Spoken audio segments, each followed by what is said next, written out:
Okay, this is my attempt to make a teleprompter.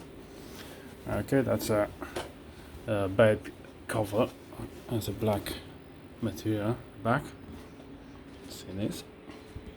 I'm using a picture frame glass. Yeah, I need to be cleaned very well.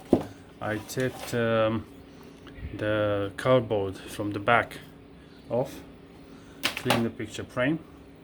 I have some elastic bands here to keep it in place. That can come off very easy.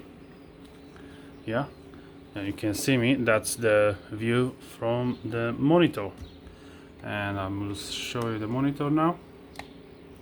Yeah,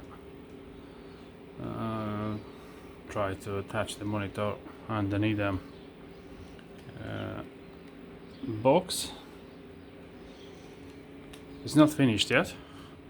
I need to do some small touch, like to clip this material on the top here properly, and yeah, hopefully it will be done. We'll finish soon, and yeah, my beautiful Nikon camera.